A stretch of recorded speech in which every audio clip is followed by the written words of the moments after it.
বিশ্বকাপ জয়ের পর মাঠেই মোনাজাত ধরলেন ইয়ামাল। সমর্থকদের মন জয় করে নিয়েছেন স্প্যানিশ এই মুসলিম তারকা। অপরদিকে 5 কারণে হেরেছে আর্জেন্টিনা, জানা গেল হারের আসল রহস্য। বিস্তারিত জানতে শেষ পর্যন্ত দেখুন।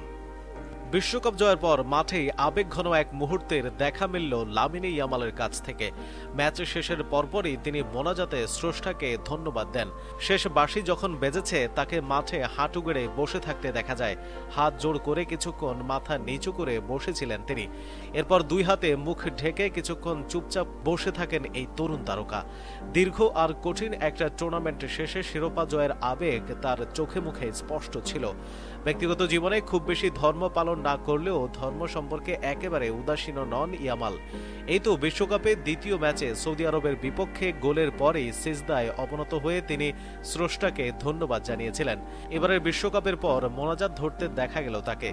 2025 সালের রমজানে তিনি আলোচনায় এসেছিলেন রোজা রেখে। সে বছর বেনফিকার বিপক্ষে চ্যাম্পিয়ন্স লিগের ম্যাচে রোজা রেখে খেলতে নেমেছিলেন তিনি। রোজা অবস্থাতেই করেছিলেন অ্যাসিস্ট, ইফতারের পর করেছিলেন গোল। তার জন্য বার্সেলোনায় বিশেষ ব্যবস্থাও থাকে রমজানের সময়ে। গেল মে মাসে বার্সেলোনার লা লিগা শিরোপা জয়ের পর ছাদখোলা বাসে করে বের হওয়া উৎসব মিছিলে তিনি ফিলিস্তিনের পতাকা উড়িয়েছিলেন ইয়ামাল। এল ক্লাসিকোয় রিয়াল মাদ্রিদকে হারিয়ে শিরোপা নিশ্চিত করার পরদিন এই ঘটনা ঘটে। বার্সেলোনার রাস্তায় তখন প্রায় 7.5 লাখ মানুষ জড়ো হয়েছিলেন দলকে অভিনন্দন জানাতে। এই ঘটনা নিয়ে রাজনৈতিক মহলেও আলোচনা শুরু হয়। ইসরায়েলের প্রতিরক্ষা মন্ত্রী এই ঘটনার সমালোচনা করেন। অন্যদিকে স্পেনের প্রধানমন্ত্রী পেদ্রো সানচেস ইয়ামালের পক্ষে দাঁড়ান। তিনি বলেন, একটা পতাকা দিয়ে সহমর্মিতা দেখানোকে ঘৃণা ছড়ানোর কারণ বলা ঠিক নয়। সেই ইয়ামাল এবার স্পেনের বিশ্বজয়ের সারথি। এরপরই স্রষ্টাকে ধন্যবাদ দিতে দেখা গেল তাকে। তার এই উদারতা, ধর্মের প্রতি আকর্ষণ বিশ্ববাসী সবার মন জয় করে নিয়েছে। বিশেষ করে তার মুসলিম সমর্থকের পরিমাণ কোটি কোটি গুণ বেড়েছে। সকলেই তার প্রশংসা করছেন এবং ধর্মের প্রতি তার যে আকর্ষণ এবং ফিলিস্তিনিদের প্রতি সহমর্মিতা তাকে অনন্য উচ্চতায় নিয়ে গেছে। অন্যদিকে 5 কারণে হেরেছে আর্জেন্টিনা, জানা গেল হারের আসল রহস্য। ফাইনালে স্পেনের সামনে দাঁড়াতেই পারেনি আর্জেন্টিনা। যে দলে লিওনেল মেসির মতো ফুটবলার রয়েছেন তারা সারাক্ষণ ডিফেন্স করে গেল। কোচ লিওনেল স্কালোনির পরিকল্পনায় গলদ ছিল নাকি অন্য কোনো কারণ? আর্জেন্টিনার হারের 5 কারণ খতিয়ে দেখা যাক।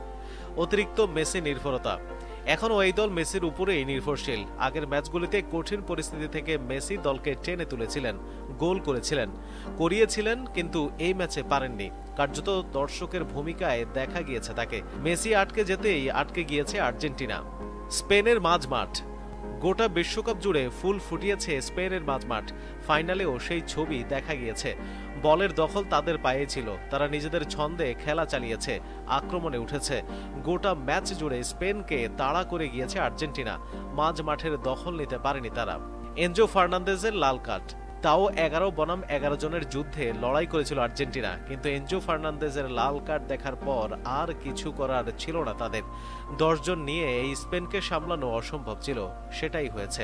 লিসান্দ্রো মার্তিনেজের চোট। বিশ্বকাপের শুরু থেকে আর্জেন্টিনার রক্ষণকে সামলাচ্ছিলেন লিসান্দ্রো, আবার আক্রমণেও সাহায্য করেছিলেন।